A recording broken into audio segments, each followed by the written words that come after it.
The throne room of the Valari Empire stretched high into the sky, like a cathedral made of living crystal, and every noble who stood within its walls knew that today would change history forever. Queen Salith stood at the center of the grand hall, her silver skin glowing under the light of 3 distant suns that poured through the crystal ceiling, and beside her stood a man who made no sense to anyone watching.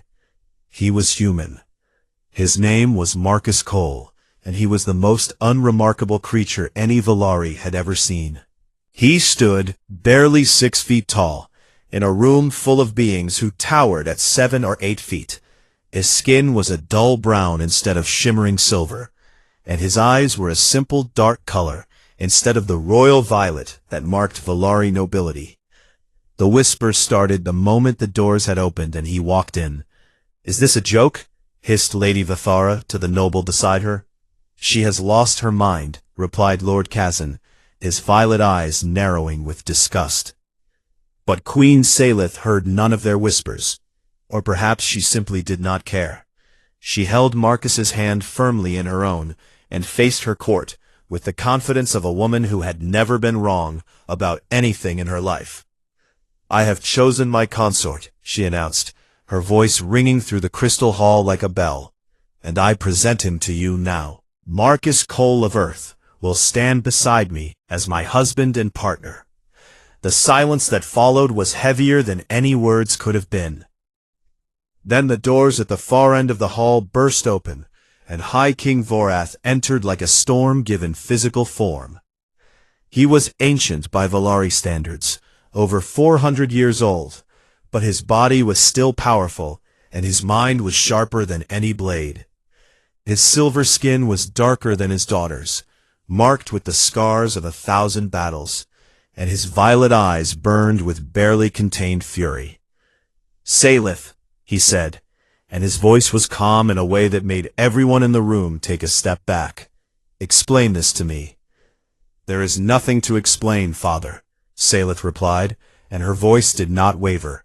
"I have made my choice, according to the ancient laws. No one, not even the High King, can deny a queen her chosen consort."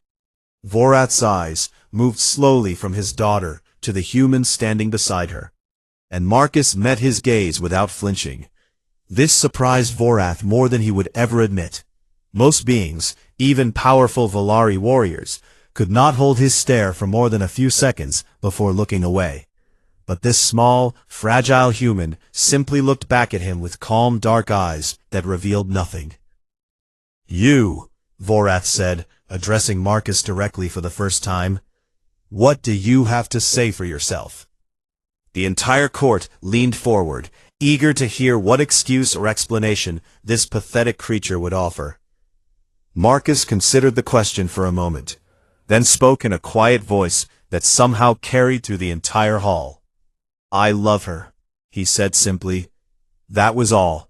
No grand speech, no desperate plea for acceptance, no attempt to prove his worth through words. Just 3 small words spoken with absolute certainty.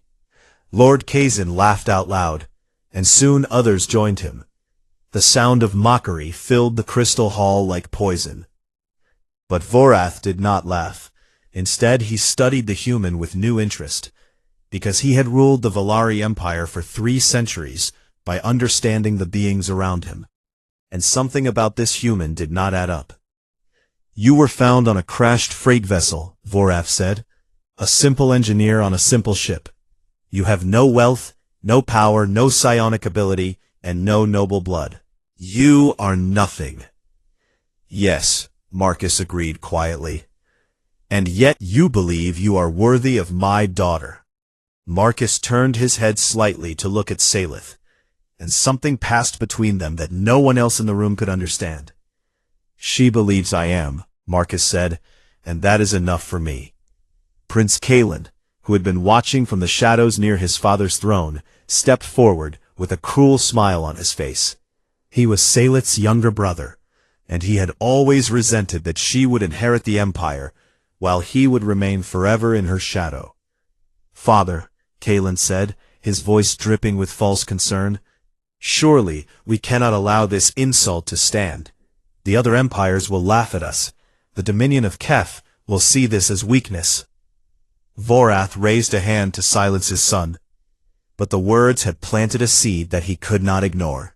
The Volari Empire had maintained its power for millennia through strength and reputation, and a human consort threatened both. "There is," Vorath said slowly, "the ancient right."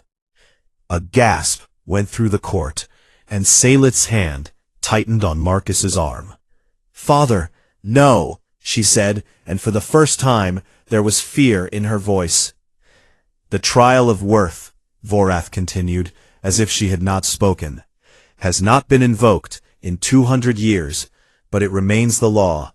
Any consort of royal blood may be challenged to prove their value to the Empire." He fixed his burning gaze on Marcus once more. "You will face 3 tests, human: a test of mind, a test of body, and a test of spirit. If you pass all 3, I will accept this union and welcome you as my daughter's husband." He paused, and his next words fell like stones into still water. "If you fail even one, your marriage will be dissolved and you will be executed." The court erupted into excited murmurs. This was better entertainment than any of them had expected. Salith stepped forward, her silver skin flushing with anger. "This is not justice," she said fiercely. "This is murder wrapped in tradition. You know he cannot survive those trials." "Then perhaps," Vorath replied coldly, "you should have chosen more wisely." He turned and walked toward the doors, then paused and looked back over his shoulder. "The trials will begin in 30 days. Use the time however you wish." And then he was gone, leaving chaos in his wake. Salith turned to Marcus, expecting to see fear or despair in his eyes, but instead she found only that same quiet calm that had drawn her to him in the first place. "You knew this would happen," he said softly, "and it was not a question." "I suspected it might," she admitted, her voice barely above a whisper. "I am sorry, Marcus. I thought I could protect you." He reached up and gently touched her face, a gesture so tender that several nobles looked away in discomfort. "You did not force me into this," he said. "I chose to stand beside you, knowing what it might cost. I would make the same choice again." She searched his eyes for doubt and found none. "They will try to destroy you," she warned him. "I know," he said. "You are not afraid?" Marcus smiled then, a small, quiet smile that transformed his unremarkable face into something almost handsome. "Fear is a luxury," he said, "and I gave it up a long time ago." She did not understand what he meant, not yet, but she would learn. They would all learn. In the shadows near the back of the throne room, Prince Kalen watched the human with narrowed eyes. Something about the creature bothered him, something he could not name, but he pushed the feeling aside. After all, what threat could one small, quiet human possibly pose to the greatest empire in the galaxy? He would have his answer soon enough. The days that followed were filled with shadows and whispers, and Marcus walked through them like a ghost that refused to disappear. The Volari nobles had expected him to hide in his chambers and weep about his coming death. But instead, he moved through the palace with quiet purpose, his dark eyes taking in everything around him while revealing nothing of his own thoughts. He spent his mornings in a small workshop near the servant quarters, a dusty room filled with broken machines and forgotten tools that no one had used in decades. The palace staff watched with confusion as he cleaned the space and began working on small mechanical projects that none of them could understand. "He builds toys," Lady Vethara reported to Prince Kalen with amusement. "Little metal boxes and strange devices that serve no purpose. The human is clearly simple in the mind." Kalen nodded, but said nothing, because the feeling of unease that had started in the throne room had only grown stronger with each passing day. There was something wrong about the way the human moved, something too controlled, too aware, but Kalen could not explain it, even to himself. Meanwhile, the wolves began to circle. Lord Draven was the first to make his move. He was a military commander with a cruel reputation, and he cornered Marcus in a hallway on the 5th day. "Human," Draven said, blocking the path with his massive body. "I have been wondering something. When you scream during the trials, will you sound like the animals of your world, or will you surprise us with something more pathetic?" Marcus looked up at the Volari warrior, who stood nearly 2 feet taller than him, and his expression did not change. "I do not know," he replied calmly. "I have never screamed." Draven's violet eyes narrowed with anger. He had expected fear, perhaps begging, something he could enjoy. "You will," he promised, leaning closer until his face was inches from Marcus's own. "I have killed humans before, during the border conflicts. They break so easily, their bodies and their minds. You are all soft, weak creatures who should never have left your little blue world." "Perhaps," Marcus agreed. The simple word, spoken without emotion, made Draven angrier than any insult could have. He grabbed Marcus by the throat and slammed him against the wall, lifting him until his feet dangled above the floor. "Show me fear," Draven demanded, his hand tightening. Marcus hung there for a long moment, his face turning red from lack of air, but his dark eyes remained steady. He did not struggle, he did not beg, he simply watched Draven with an expression that almost looked like curiosity. A voice rang out behind them, "Release him." Draven dropped Marcus and spun around to find Queen Salith standing in the hallway, her violet eyes blazing with fury that made even the hardened warrior take a step backward. "He is my consort," Salith said, her voice cold as the void between stars. "And anyone who harms him answers to me. Do you understand, Lord Draven?" Draven bowed stiffly and retreated without another word. Salith rushed to Marcus, who was rubbing his throat and breathing deeply. "Are you hurt?" she asked, her hands checking him for injuries. "No," he said, and his voice was still calm, still quiet, as if being strangled by a giant alien warrior was simply a minor inconvenience. "You did not fight back," she said, confused. "There was no need. He could have killed you." Marcus looked at her then, and for just a moment she saw something in his eyes, something that was gone before she could name it. "No," he said softly, "he could not have." She did not understand what he meant, but before she could ask, he had already started walking again, and she was left to wonder once more what secrets her quiet husband was hiding. The second attack came on day 12, and this one was far more serious. Salith was meeting with her advisors in the war room when a servant brought her evening tea. She reached for the cup without thinking, but Marcus, who had been sitting quietly in the corner, reading old Volari technical manuals, suddenly spoke. "Do not drink that." Everyone in the room froze. "What?" Salith asked. Marcus stood and walked to the table with slow, deliberate steps. He picked up the cup and held it to his nose, breathing in deeply, then set it down again. "Kethril poison," he said, "from the night flower of Valar 7. It is colorless and almost odorless, but it has a faint sweetness that does not belong in tea." The advisors stared at him in shock. "How could you possibly know that?" demanded Advisor Vorn, an ancient Volari with centuries of experience. "I read about it," Marcus replied simply, "in your medical archives. The night flower has been used in 17 assassination attempts against the royal family over the past 200 years. I thought it wise to learn its properties." He turned to the servant who had brought the tea, a young Volari male who was now trembling with obvious fear. "Who gave this to you?"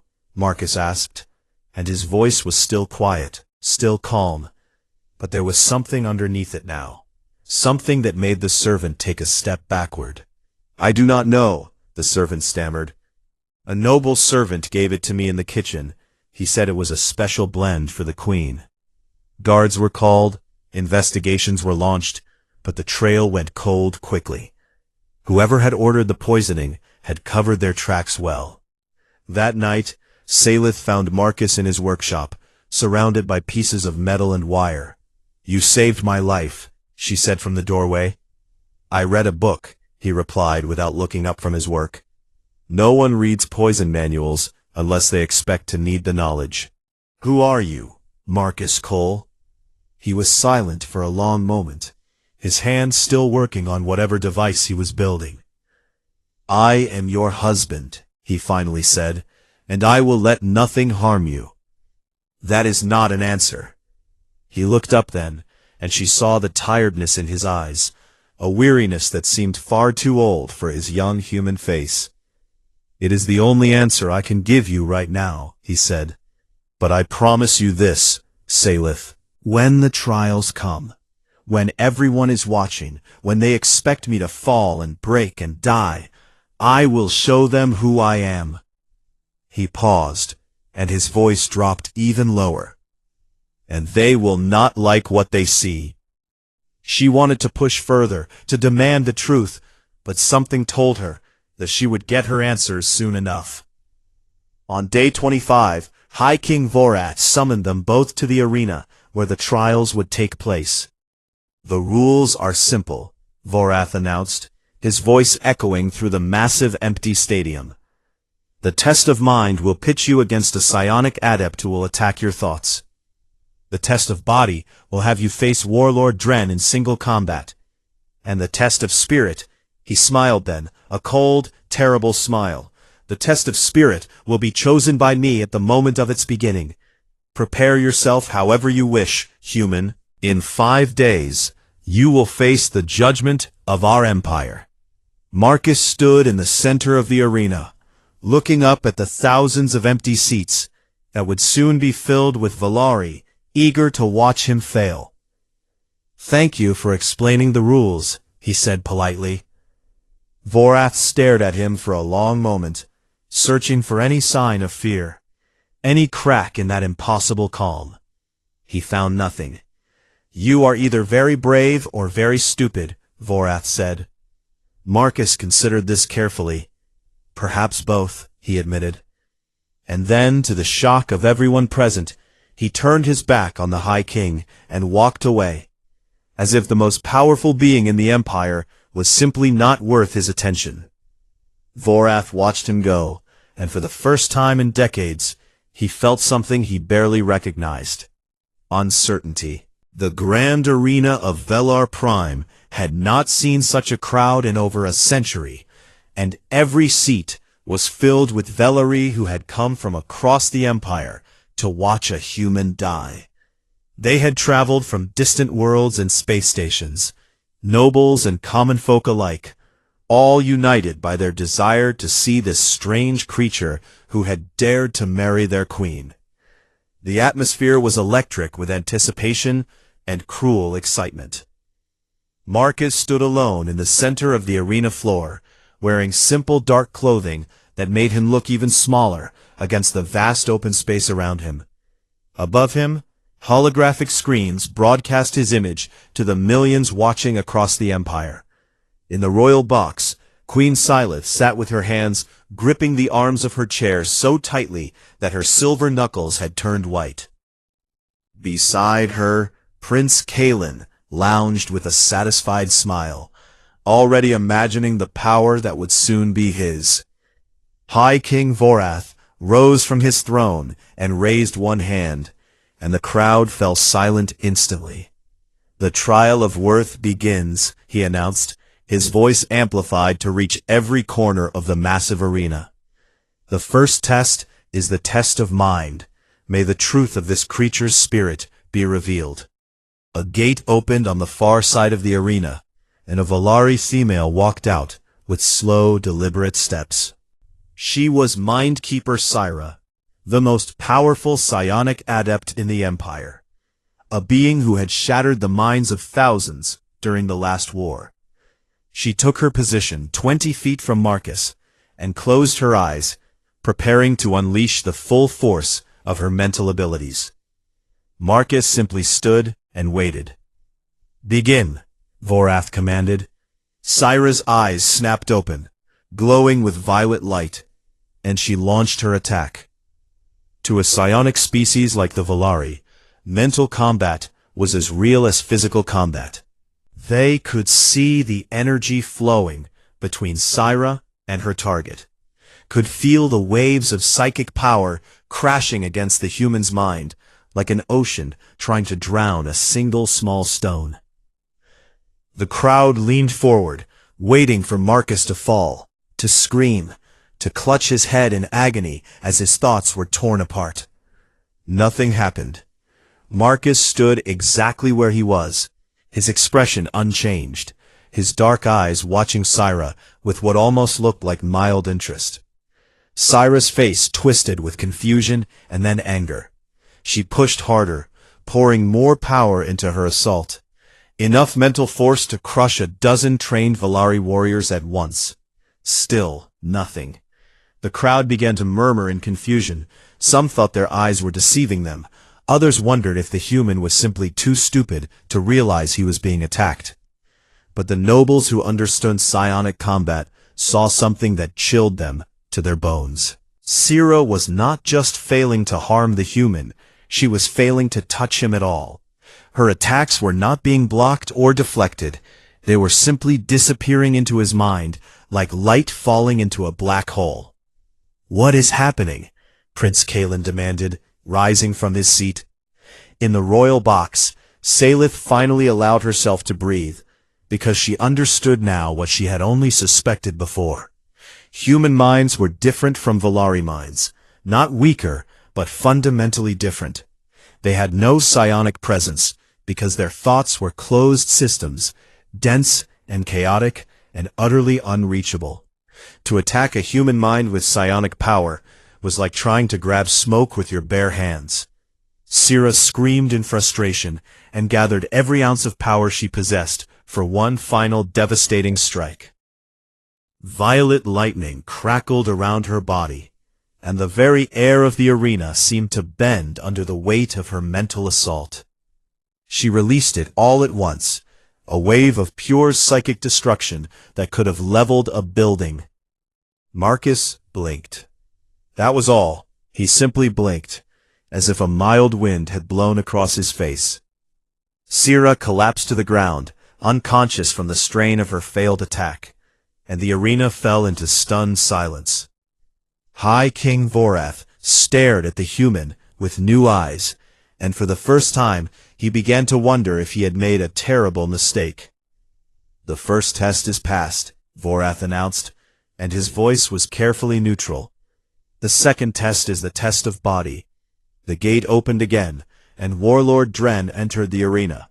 He was enormous even by Volari standards, standing nearly 8 feet tall, with muscles that looked like they had been carved from stone. In his hands, he carried a massive blade that most humans would not have been able to lift, and his silver skin was covered with the scars of 100 battles. The crowd roared with approval. Surely this would end the farce. Dren looked at Marcus with open contempt, then raised his blade in salute to the royal box. "For the glory of the Empire," he declared, "I will make this quick." Marcus did not reply. Instead, he picked up a simple metal staff that had been placed at the edge of the arena for him to use, a weapon that looked like a toy compared to Dren's massive sword. "Begin," Vorath commanded. Dren attacked immediately, bringing his blade down in a strike that could have cut through solid steel. Marcus was not there. He had moved at the last possible moment, sliding sideways with a speed that caught everyone by surprise, and Dren's sword bit into empty ground where the human had been standing a heartbeat before. Dren spun and attacked again, and again, each strike faster and more furious than the last. But Marcus flowed around them, like water flowing around stones.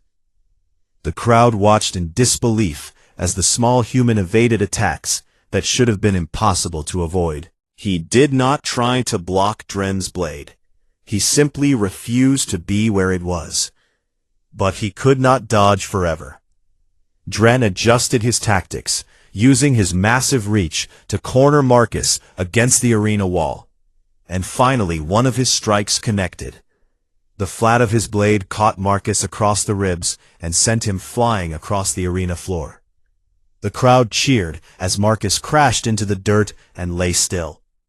"Get up," Salith whispered from the royal box, her hands pressed against the glass. "Please, get up."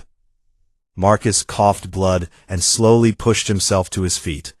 Dren smiled and attacked again, and this time he did not hold back. What followed was brutal. Marcus was faster than any Valari had expected, and he used his staff with surprising skill.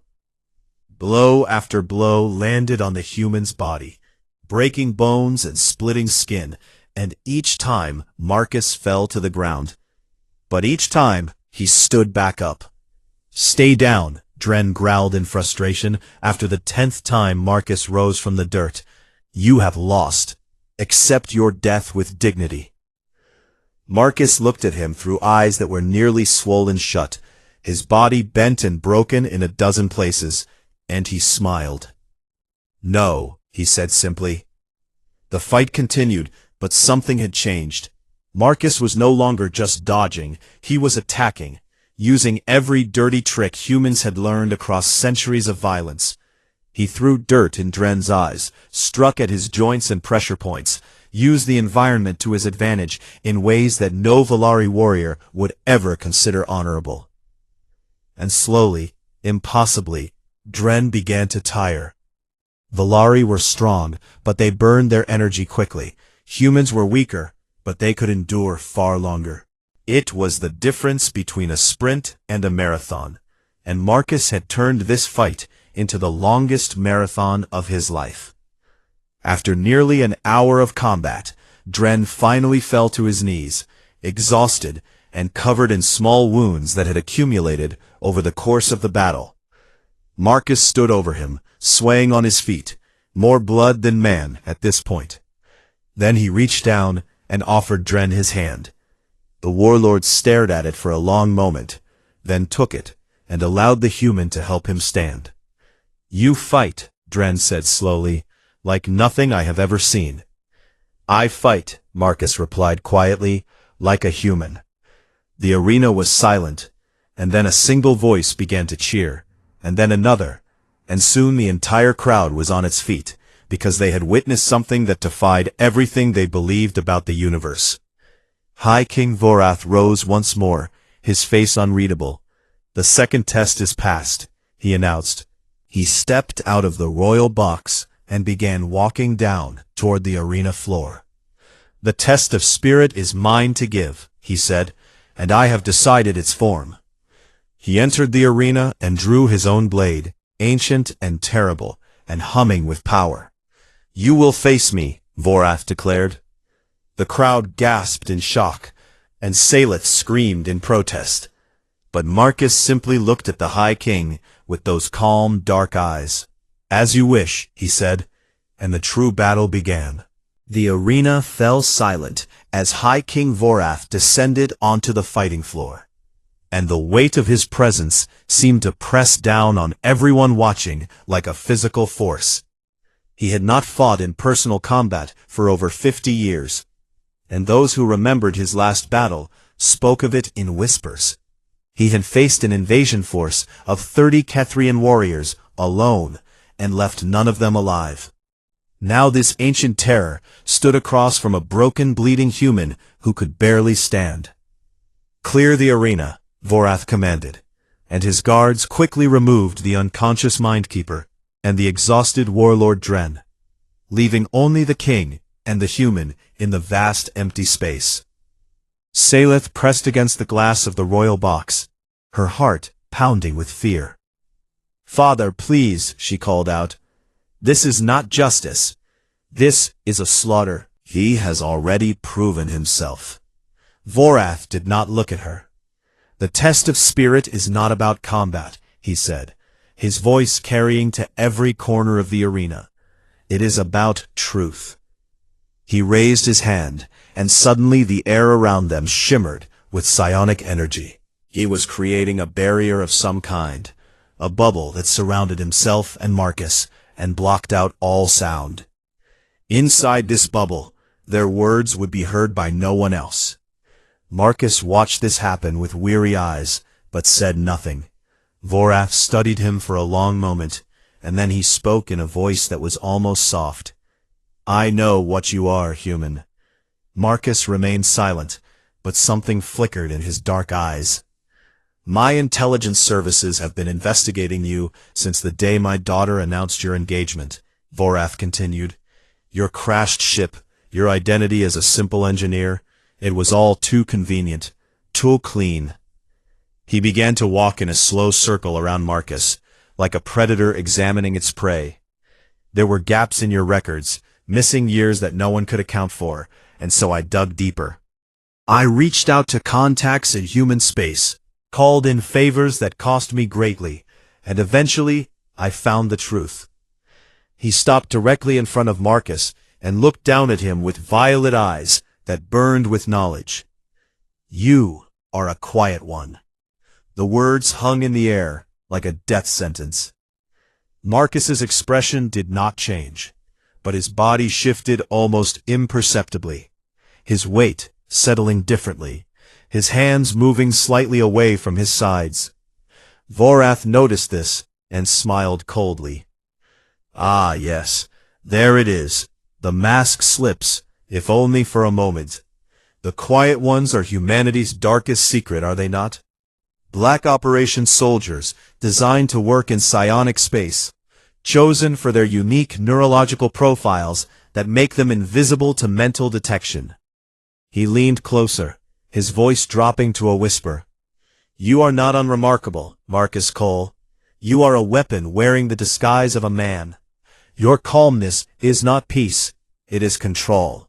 Your silence is not shyness, it is discipline. Everything about you is a carefully constructed lie."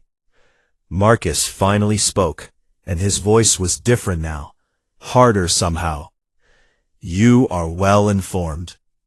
I am the High King. It is my duty to know the threats that enter my empire. I am not a threat." Vorath laughed, a harsh sound without any humor. "You expect me to believe that? You infiltrated my palace, seduced my daughter, and positioned yourself beside the throne of the greatest empire in the galaxy, and you claim this was not a mission?" "It was not." "Then explain yourself. Explain how a weapon learns to love." Marcus was quiet for a long moment, and when he spoke again, his voice had changed once more. The hardness was still there, but beneath it was something raw, something true. "I was made into a weapon when I was 17 years old. They found me in an orphanage, tested my mind, and discovered that I had the right neurological profile. For the next 15 years, I did things that I will never speak of, things that haunt me every time I close my eyes." He looked up at Vorath, and the king saw something in those dark eyes that surprised him. Pain, deep and old and never healed. "I was sent on a mission to this sector of space. The details do not matter, but the mission failed. My ship was damaged, and I crashed on Velar 3. I should have died, but Salith found me." His voice softened. "She looked at me, Vorath. Not at my skills or my training or my usefulness, just at me. She saw a man lying broken in the wreckage of his life, and she chose to help him. No one had ever done that before." He laughed quietly, and it was a sound full of wonder and disbelief. "I fell in love with her before I even knew what was happening. For the first time in my life, I wanted to be more than a weapon. I wanted to be a person." Vorath studied him with eyes that had judged thousands of beings over the centuries, searching for any hint of deception. He found none. "And if your government comes for you," Vorath asked, "if they demand your return, they believe I am dead. I made sure of that before I let myself love her. I burned every bridge, destroyed every connection. Marcus Cole, the quiet one, no longer exists. There is only Marcus Cole, husband of Salith." "A pretty speech," Vorath said, "but words are easy. Why should I trust you?" Marcus met his gaze without flinching. because I could have killed you already." The words landed like a thunderbolt. Vorath's hand moved toward his blade, but Marcus shook his head slightly. "Your psionic barrier blocks sound, but it does not block movement. When you were circling me, you passed within arm's reach 3 times. The first time, I could have crushed your throat. The second time, I could have taken your blade and used it against you. The third time, I could have simply broken your neck." He said these things calmly, without pride or threat, simply stating facts. "I did none of these things, because I am not here to harm you. I am here to prove myself worthy of your daughter, and more importantly, to prove to myself that I can be something more than what they made me." Vorath stood very still, processing this information. "You are asking me to believe that you, a trained killer, have truly changed. I am asking you to give me the chance to prove it. And if you betray us, if someday the weapon awakens, and my daughter pays the price." Marcus's eyes grew hard. "Then, I would welcome death, because I would have become the monster I have spent my whole life fighting against." The silence stretched between them, and then Vorath made his decision. He attacked. The blade came fast, faster than anything Marcus had faced before, and it was all he could do to survive. Vorath was not fighting to test him now. He was fighting to see the truth of his character. Marcus dodged and deflected, and took wounds that should have stopped him, but he did not attack back. He did not try to hurt Vorath. He simply endured, protecting himself without threatening the king. This was the test of spirit, Marcus realized. Not a test of combat, but a test of purpose. Vorath wanted to see what Marcus would do when pushed to his absolute limit. Would the weapon emerge? They fought for 10 brutal minutes, and Marcus fell again and again, each time rising slower than before. Finally, Vorath stood over him with his blade at Marcus's throat. "Why do you not fight back?" the king demanded. "You could have hurt me a dozen times."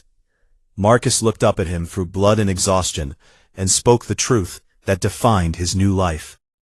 "Because I am done being someone's blade. I am here to be her shield." Vorath stared at him for a long moment. Then he sheathed his sword and dropped the psionic barrier. "He passes," Vorath announced to the stunned crowd. "The trial of worth is complete." He reached down and helped Marcus to his feet, supporting the broken human as the arena erupted in confused cheers. "You will do," Vorath said quietly, for Marcus's ears alone. "Thank you," Marcus replied. Vorath shook his head. "Do not thank me yet. I accept you as my daughter's husband, but you have made yourself a target today. There are those who will see you as a threat, and they will come for you." Marcus smiled through his pain. "Let them come," he said. "I have finally found something worth protecting." From the royal box, Salith watched them walk together toward the gates, her father supporting her husband, and she wept with relief and joy. But in the shadows beside her, Prince Kalen watched, with very different emotions burning in his heart. This was not over. Not by far. 6 months had passed since the trial of worth, and the Valari Empire had slowly begun to accept the impossible truth that a human now walked among their royalty. Marcus had healed from his wounds and returned to his quiet ways, spending his days in his workshop and his nights beside Salith, and the nobles who had mocked him now gave him small respectful nods when they passed him in the palace halls. But peace, as Marcus knew better than anyone, was always temporary. The first warning came from the stars. The Dominion of Keth, the Valari Empire's oldest enemy, had launched a surprise attack on a border world, and their fleet was larger and better equipped than anyone had expected. High King Vorath mobilized the military and prepared for war, but something about the attack troubled him. The Keth had struck at exactly the right place, at exactly the right time, as if they had known precisely where the Valari defenses would be weakest. There was a traitor in the palace. Marcus was the one who found the proof, hidden in encrypted communications that he had been quietly monitoring since his first week in the palace. Prince Kalen had been feeding information to the Keth for months, trading secrets for the promise of their support in seizing the throne. He brought this evidence to Vorath immediately, but they were already too late. The palace shook with the sound of explosions, and alarms began screaming throughout the building. Kalen had moved faster than anyone anticipated, and his loyal soldiers were already seizing control of key positions. "Salith," Marcus said, his voice sharp with urgency, "we need to get to the safe room." But when they reached the corridor that led to safety, they found it blocked by a wall of soldiers wearing Kalen's colors. Marcus pushed Salith behind him and faced the armed men without a weapon of his own. "The Queen comes with us," their commander announced. "Prince Kalen requires her presence." "No," Marcus said simply. The commander laughed. "You are 1 man against 20. What do you think you can do?" Marcus looked at him with those calm, dark eyes that had fooled so many people for so long. "Would you like to find out?" The soldiers raised their weapons, but before they could fire, the lights in the corridor went out. What happened next was never fully recorded, because the security systems had been destroyed along with the lights. There were only the sounds, captured by the personal communicators of the soldiers who lived long enough to speak. First came the screams, sharp and sudden, cut off almost as quickly as they began. Then came the sounds of bodies hitting the floor, one after another, in a rhythm that was almost mechanical in its precision. Voices called out in the darkness, demanding to know what was happening, where the enemy was, why their shots were not connecting. And through it all, a quiet voice spoke, calm and almost gentle. "You should not have come for her." When the backup lights finally flickered on, Salith found herself standing alone, in a corridor full of unconscious soldiers, their bodies arranged in neat rows along the walls. Marcus stood among them, barely breathing hard, his dark eyes scanning for any remaining threats. "What was that?" Salith whispered, staring at her husband as if seeing him for the first time. "That was me," he replied, "stopping them." He took her hand and pulled her forward. "We need to move. Kalen will know his men have failed, and he will become desperate." They made their way through the chaos of the palace, past battles between loyal guards and traitors, past fires and explosions and the cries of the wounded, until they reached the throne room. The great doors were sealed shut, and from inside came Kalen's amplified voice. "Citizens of the Empire, the time has come for change. My sister has proven herself unfit to rule by marrying a human creature, and our father has grown weak with age. I am taking command for the good of all Valari." Marcus pressed his ear to the door and listened carefully. "He has Vorath in there," he said, "and at least 50 soldiers. The doors are reinforced. We cannot break through." "Then what do we do?" Salith asked. Marcus looked at her, and she saw the weight of decision in his eyes. "I can get in through the ventilation system. I can reach the throne room from above, but I will be alone in there, against 50 armed warriors and your brother." "You cannot," she said, grabbing his arm. "Even you cannot fight those odds." He smiled, that quiet smile she had fallen in love with. "I am not going to fight them," he said. "I am going to stop them. There is a difference." He reached into his pocket and pulled out one of the small devices he had been building in his workshop. A simple metal box that pulsed with faint light. "I built this for emergencies," he explained. "It emits a frequency that disrupts Valari motor control for about 3/10 of a second. Long enough." "Long enough for what?" "Say, long enough for me to end this." He kissed her then, quick and fierce. And then he was gone, climbing into the ventilation shaft above them with the ease of someone who had done such things 1,000 times before. Salith was left alone with her fear and her faith. Inside the throne room, Kalen stood before his father with a blade pressed to Vorath's throat. The old king had been caught by surprise and now knelt in defeat, his hands bound behind his back. "You have failed, father," Kalen said with satisfaction. "Your precious human son-in-law cannot save you now. My soldiers control the palace, and soon my Keth allies will arrive to ensure my position. The age of weakness is over." "You are a fool," Vorath replied calmly. "The Keth will never honor their bargain. The moment you are no longer useful, they will destroy you." "We shall see." The lights went out. For 3 seconds, nothing happened, and Kalen laughed nervously in the darkness. "Do you think this will save you?" "I have 50 soldiers in this room. When the lights return, I will simply kill you and claim you died in the fighting." The lights returned. The 50 soldiers were all on the ground, unconscious or groaning in pain, and standing in the center of the room was Marcus Cole, his dark eyes fixed on Kalen with an intensity that made the prince's blood run cold. "How?" Kalen stammered, backing away and pulling Vorath up as a shield. "That is impossible." "I had 3/10 of a second," Marcus replied, walking forward with slow, deliberate steps. "That was more than enough." Kalen pressed his blade tighter against Vorath's throat. "Stay back, or I will kill him." "I swear I will do it." Marcus stopped walking but did not look afraid. "You have made 2 mistakes, Kalen.